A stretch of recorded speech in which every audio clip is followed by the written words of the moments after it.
Okay, hello student. So beta, we have started our chapter number 11, that is perimeter and area. तो इससे पहले वाली जो video थी आपने उसमें देखा होगा कि हमने कैसे पेरीमीटर और एरिया को समझा था, ठीक है। सो एक बार और क्विक रिवीजन कर लेते हैं यहाँ पे बेटा। जो पेरीमीटर होता है, perimeter will be of any shape will be its boundary, okay, और the length of its boundary. और जो एरिया होता है that will be occupied the region या space occupied by any figure that is called the area of that figure. अब यहाँ पे देखिए हम फॉर्मूले देखते हैं। सबसे पहले हम स्क्वायर, ठीक है, स्क्वायर की शेप आपको तो पता होगी, इस तरह से होती है, ठीक है। तो इसमें चार साइडें बनी हुई हैं, तो चार साइडों की अगर लेंथ में ए सपोज कर लो तो इक्वल होगी, क्योंकि all side will be equal. तो इसकी जो पेरीमीटर बनेगी that will B 4 into side, क्योंकि अगर मैं प्लस करूंगा ए प्लस ए प्लस ए प्लस ए, चार हो गए, तो 4 इंटू साइड। ऐसे ही रेक्टेंगल, रेक्टेंगल की अगर मैं देखूंगा यहाँ पे रेक्टेंगल, ठीक है, तो रेक्टेंगल की जो फिगर है वो इस टाइप से बनेगी। जैसे कि सपोज यहाँ पे मैं मान लेता हूँ this will be the length, ठीक है, लेंथ और ये ब्रेथ हो गई। तो how it can be write down, तो ये कैसे लिखा जाएगा अगर मुझे इसकी लेंथ पूरी पेरीमीटर फाइंड आउट करना है। तो यहाँ पे दो लेंथ हो गई, ठीक है, दो लेंथ हो गई और दो ब्रेथ हो गई, ठीक है।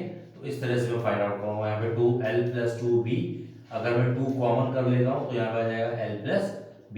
तो इस तरह से रेक्टेंगल का जो पेरीमीटर होगा दैट विल बी 2l+b।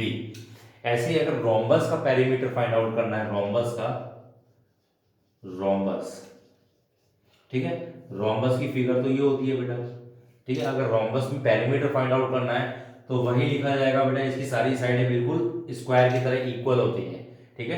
तो इसकी जो इसका भी जो पेरीमीटर होगा that will B 4 into side, वो भी इस तरह से लिखा जाएगा। अब देखिए जो ट्राइंगल होता है, ठीक है, एक्चुअल में जो हमारा जो क्वेश्चन होगा वो बिल्कुल ऐसे ही होगा। अगर हम यहाँ पे पैरेललोग्राम का भी फाइंड आउट करेंगे पेरीमीटर, तो that will be same as rectangle है 2l+b, ठीक है। तो वही पेरीमीटर होगा, वही इसका पेरीमीटर वही होगा जो रेक्टेंगल का दे रखा है, 2 लेंथ प्लस ब्रेथ, ठीक है बेटा। सो देखिए यहाँ पे अगर हमें डिफरेंट फिगर की दे रखी होगी फाइंड आउट करने को, डिफरेंट फिगर्स की, तो उसकी या तो हमें लेंथ दे रखी होगी, ठीक है, या कोई भी फिगर है, ठीक है। अब जैसे कि मान लीजिए हमारे पास ये वाली फिगर दे रखी है इस तरह से,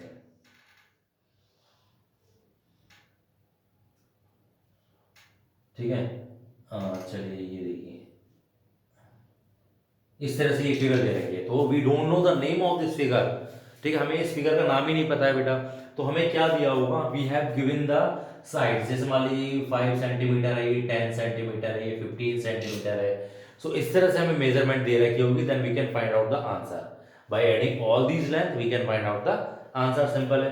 तो उस तरह से हम यहाँ पे आंसर फाइंड आउट कर सकते हैं इसका, ठीक है। लेकिन अगर शेप हमें दे रखी है कि ये स्क्वायर है, रेक्टेंगल है, रोम्बस, पैरेललोग्राम है, तो वहां पे हमें उसका फॉर्मूला भी पता होना चाहिए, ठीक है, जो मैंने पीछे आपको बता दिया। Now it's come to the, ये तो हो गया पेरीमीटर, ठीक है, perimeter will be of this figure. Now will comes to the area, ठीक है। अच्छा, एरिया समझने पहले से जरा हम ट्राइंगल का भी पेरीमीटर फाइंड आउट कर लें।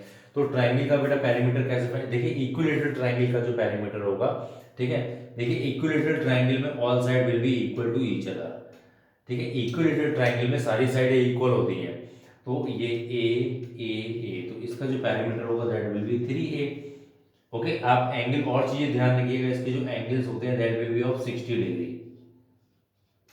ठीक है, 60 डिग्री के एंगल होगी, यानी each angle will be equal to each other, okay. इसमें मैं एक और चीज बता रहा हूँ यहाँ पे, इसका जो एरिया मैं पहले ही बता दे रहा हूँ आपको। जो एरिया होता है इक्विलेटरल ट्राइंगल, उसका एक फॉर्मूला होता है, ठीक है बेटा। तो ये फॉर्मूला बहुत इंपॉर्टेंट है, कई सारे कॉम्पिटेटिव एग्जाम में भी पूछा जाता है। Side square area equal to, ये एरिया ऑफ इक्विलेटरल ट्राइंगल है, ठीक है, ध्यान रखिएगा बेटा, it is very important, this is very important. तो area √3/4 side square into side square. अब देखिए जब यहाँ पे ना एक फॉर्मूला होता है, उस फॉर्मूले से अगर मैं √3 की वैल्यू फाइंड आउट करूंगा तो दैट विल बी 1.732 डैश, मतलब इसके भी आगे कोई नंबर आते हैं, बहुत सारे नंबर आते हैं, लेकिन generally we are taking only digits after 3 digits, ठीक है, डेसिमल आफ्टर 3 डिजिट, तो 3 डिजिट तक हमने यहाँ पे डेसिमल ले लिए। ऐसे ही √2 भी आता है, ठीक है। तो ये नॉर्मल वैल्यू है, आपको पता होना चाहिए, कैलकुलेटर से फाइंड आउट कर लीजिएगा इनकी वैल्यू 1.414। तो जनरली हम इसको लेते हैं 1.732 और इसको लेते हैं 1.414, इस तरह से ये वैल्यू लेते हैं। ठीक है, कीप रिमेंबर, अगर ये आपको क्वेश्चन में दे रखा है वैल्यू तो आप पुट करेंगे, अगर नहीं दे रखा है ठीक है तो आप जनरली उसका आंसर वहीं छोड़ देंगे। जैसे कि एक क्वेश्चन अगर मैं लेता हूं कि if side of a equilateral triangle is 4 centimetre, ठीक है, या हम मान लेते हैं 8 सेंटीमीटर है, ठीक है, तब हमें इसका एरिया भी फाइंड आउट करना है, एरिया और पेरीमीटर दोनों फाइंड आउट करने हैं यहाँ पे, ठीक है, both thing we have to be find out. तो जब हम इसका एरिया फाइंड आउट करेंगे तो हमें पता होना चाहिए यार, सर ने हमें जो एरिया बताया था that will B √3/4 side square. तो इसमें देखिए यहाँ पे √3 की वैल्यू तो आपको दी रही है, जिस क्वेश्चन में दिया होगा वहीं पे ही आपको ये वैल्यू पुट करनी है।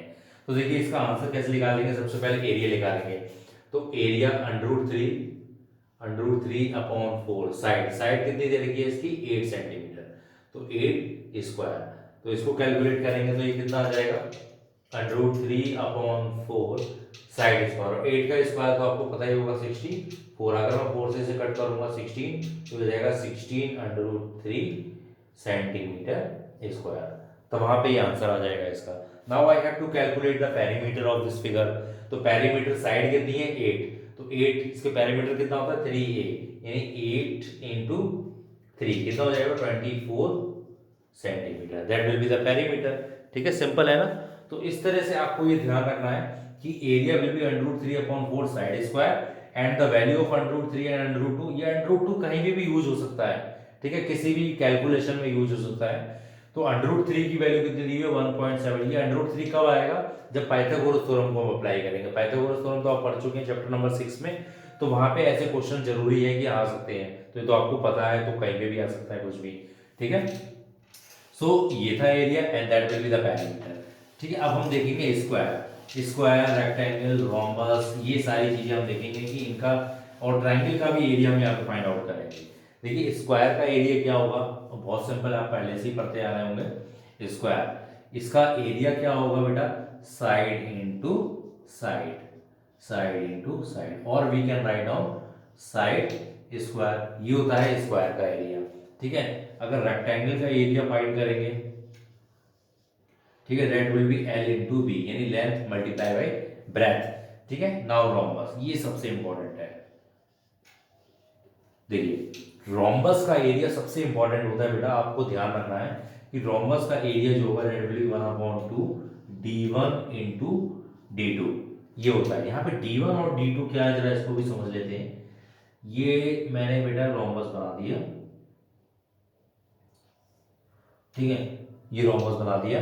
तो रोम्बस में जो डायगोनल्स होते हैं, ठीक है, d1 एंड d2 ये होते हैं। अच्छा, और प्रॉपर्टी के अगर बारे में बात करें रोम्बस में, तो rhombus have all sides will be equal and diagonal bisect each right angle. मैं इसका आपको रिजल्ट प्रूफ करके दिखाऊंगा। ये जो डायगोनल होता है ना, ये 90 डिग्री पे बाइसेक्ट करते हैं, ठीक है, ईच बाइसेक्ट है 90 डिग्री। अगर मैं इसको d1 सपोज करता हूँ, ये पूरा डायगोनल यहाँ से यहाँ तक का d1 है, ठीक है, और ये d2 है। यहाँ पे मैं लिख लेता हूँ अगर A B C D, you have to keep remember बेटा, ये आपको समझना पड़ेगा, इस क्वेश्चन की बार बार प्रैक्टिस करेगा, मतलब जो यहाँ पे मैं अभी प्रूफ करूंगा। तो ये 90 डिग्री पे बाइसेक्ट करते हैं, यानी ये जो एंगल है दैट विल बी 90, ये वाला जो एंगल बना हुआ है that will be 90 degree, okay. अगर मैं इसकी साइड ले रहा हूँ A side, the rhombus of the side will be A, यानी इसकी सारी साइड बराबर होंगी, ए साइड होगी। अब देखिए अगर मैं पाइथागोरस थ्योरम को यूज करूंगा यहाँ पे, I am using Pythagoras theorem, ठीक है। अच्छा देखिए ये जो डायगोनल्स जो होते हैं आपस में बाइसेक्ट करते हैं, बाइसेक्ट का मतलब जैसे कि सपोज ये लाइन है, ठीक है, अगर मैं इस लाइन को बाइसेक्ट कर दूं, जैसे सपोज ए बी एक लाइन है, ठीक है, A B is a line segment, if I bisect it at point C, अगर मैं सी पर बाइसेक्ट कर दूं तो यहाँ पे A C equal to B C, ये दोनों बराबर हो जाएंगे। This is the meant by the bisect, ये होता है बाइसेक्ट का मतलब। एक होता है ट्राइसेक्ट, ठीक है, सपोज दैट कि ए बी एक लाइन सेगमेंट है, इसको ट्राइसेक्ट कर दिया तो ट्राइसेक्ट इस तरह से होगा, मतलब 3 पार्ट होगा, वो भी इक्वल पार्ट, यानी यहाँ पे A C equal to C D equal to B D, ये तीनों इक्वल पार्ट हो गए। This is meant by the trisect, trisect. तो ये तो मतलब हो गया ट्राइसेक्ट का, ठीक है। This is important topic you are covering, okay बेटा। सो रोम्बस में अगर हम यहाँ पे देख रहे हैं बाइसेक्ट कर रहे हैं, यानी ओ ए, हमारे पास जो बेटा ए सी दे रखा है डेट इज D1, और बी डी दे रखा है डेट इज D2। ए सी जो दे रखा है date is D1, B D जो दे रखा है डेट इज D2, ठीक है। अगर बाइसेक्ट कर रहे हैं तो यहाँ पे बेटा ए ओ, यानी ये जो D1 जो कंप्लीट दे रखा है, बाइसेक्ट मतलब हाफ, जैसे कि सपोज ए सी और ये पूरी जो लेंथ है मतलब बाइसेक्ट होने से पहले जो थी that will B 8 centimetre suppose करते हैं। अब बाइसेक्ट हो गई यानी आधी आधी हो गई। आधी हम कैसे फाइंड आउट करेंगे, 8/2 ऐसे तो फाइंड आउट करेंगे। ऐसे पूरी जो लेंथ थी वो D1 थी, तो ए ओ आधी कितनी हो गई, D1/2 हो गई। ऐसे ही बी ओ, बी ओ ये पूरा D2 था, तो ये भी हाफ हो गई यानी D2/2 हो गई। अगर मैं पाइथागोरस थ्योरम को यूज करता हूं इस वाले फिगर में, ठीक है, फर्स्टली आई हैव टू, ठीक है बेटा। I hope you have got that कि बाइसेक्ट और ट्राइसेक्ट क्या होता है, ठीक है। दोबारा इसको देखिएगा पॉज करके। तो देखिए यहाँ पे अगर मैं पाइथागोरस थ्योरम यूज करता हूँ in triangle A O B, ठीक है, यूजिंग पाइथागोरस, ठीक है, पाइथागोरस थ्योरम। अच्छा आपको पता होगा बेटा in right triangle the side opposite to 90 degree will be the hypotenuse. तो 90 के सामने वाली साइड क्या है, ए, तो यहाँ पे क्या आ जाएगा, ए का स्क्वायर आता है ना, ये आप देखिएगा पाइथागोरस थ्योरम में, ठीक है, इक्वल टू उसकी साइड्स का स्क्वायर, मतलब जो दो रिमेनिंग साइड बची है उसका स्क्वायर। तो रिमेनिंग साइड ए ओ, तो ए ओ कितना है, D1/D2 का होल स्क्वायर, प्लस ऐसी दूसरी साइड कौन सी है, ये वाली साइड कौन सी है, बी ओ, बी ओ कितनी है, D2/2 होल स्क्वायर, ठीक है। सो ये आ गया इस फॉर्म में। अब हम इसको थोड़ा सॉल्व करेंगे, तो सॉल्व करने के लिए क्या करेंगे बेटा, हाँ देखिए, तो यहाँ पे हो गया ए स्क्वायर इक्वल टू D1/2, 4 का स्क्वायर तो 2 होता है, प्लस D2/4। अब 4 तो हो गया एलसीएम, 4 हो गया एलसीएम D1² प्लस D2²। अभी जो 4 इधर आ जाएगा तो 4A² equal to D1² plus D2²। ये बेटा बहुत इंपॉर्टेंट टॉपिक है, ठीक है, दिस इज वेरी इंपॉर्टेंट कि 4A² equal to D1² plus D2²।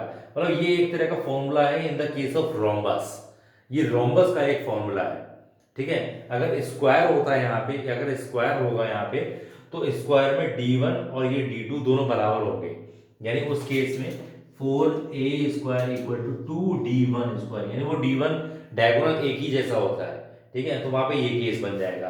अगर रेक्टेंगल भी होगा तब भी यही केस बनेगा, क्योंकि उसमें भी डायगोनल्स बराबर होते हैं स्क्वायर और रेक्टेंगल में, तब भी यही केस बनेगा, ठीक है। लेकिन इसमें थोड़ा डिफरेंट हो जाएगा, क्यों डिफरेंट हो जाएगा रेक्टेंगल के केस में, ये तो स्क्वायर का केस तो बिल्कुल यही बनेगा, ठीक है। रेक्टेंगल केस में डिफरेंट क्यों होगा बेटा, क्योंकि उसमें लेंथ अलग और ब्रेथ अलग होती है, that's why it will not follow for the rectangle, it will follow only for the square, ठीक है। यहाँ पे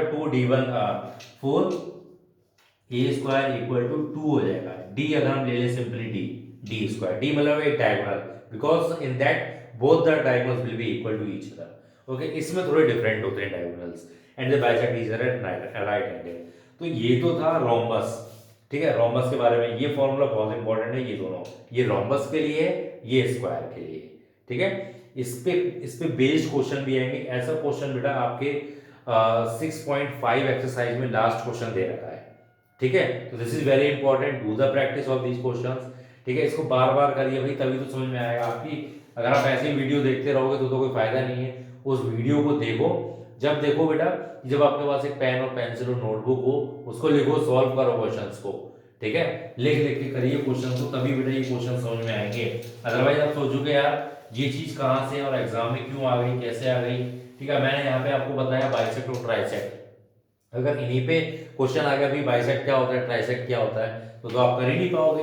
अगर मैंने आपको ये कह दिया कि एक लाइन है, मान लीजिए CD एक लाइन है, ठीक है, आई एम टेलिंग यू कि CD एक लाइन है, if it is bisect at B, अगर बाइसेक्ट कर रही है B पे तो बताओ कौन सा पार्ट इक्वल होगा, तो आप सिंपली आपको पता होना चाहिए BC जो है BD के बराबर होगा, या तो आप CB लिख सकते हो, CB इक्वल टू DB, कुछ भी लिख सकते हो, ये इक्वल हो गए, मतलब यह जो पार्ट है that will be equal to this part, ठीक है, यानी ये दोनों पार्ट आपस में इक्वल हो गए। सो इस तरह से ये क्वेश्चन आ सकता है बेटा, ऐसे ही क्वेश्चन आते हैं, घुमा फिरा के क्वेश्चन आते हैं, जरूरी नहीं है कि आपको बिल्कुल सिंपल चीज बताइए तो वही आ जाएगा, ठीक है।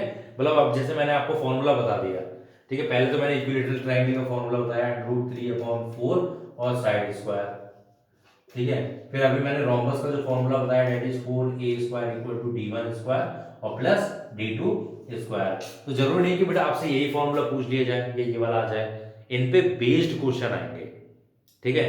कि अगर साइड दे रखी है रोम्बस की या एक डायगोनल दे रखा है तो दूसरा फाइंड आउट करिए, तो ये फॉर्मूला आपको ध्यान रखिए। ये फॉर्मूला ध्यान कब रखोगे बेटा, जब आप उस जो भी मैंने यहाँ पे प्रूफ कराया था ना, उसको अगर आप बार बार प्रूफ करोगे, लिख के सॉल्व करोगे ना, तब आप ये आसानी से इजीली लर्न कर सकते हो, ठीक है बेटा। लर्न भी वही कर पाते हैं जो प्रैक्टिस करते हैं, ठीक है। आपने इसे एक बार पढ़ लिया, सोच रहे हो याद हो गया, तो याद ही नहीं होगा बिल्कुल भी, भूल जाओगे, आज करोगे कल भूल जाओगे, कल कोई पूछेगा तो बता ही नहीं पाओगे उसको, ठीक है। तो इसलिए प्रैक्टिस करो उसे लिखने की, आप ये लिखोगे तभी आपको पता चलेगा कि यहाँ पे मिस्टेक थी, तब उस मिस्टेक को तुरंत रिकॉल करोगे आप, ओके। सो प्रैक्टिस करिए बेटा इन क्वेश्चन की, मैं बार बार कह रहा हूँ, ठीक है। लिख लिख के करो इन्हें, जितनी इंक और पेज भरोगे, ठीक है, जितने पेन खाली करोगे और जितने पेज भरोगे उतनी ही मैथमेटिक्स आपको आएगी, इस बात को लिख लेना, ठीक है।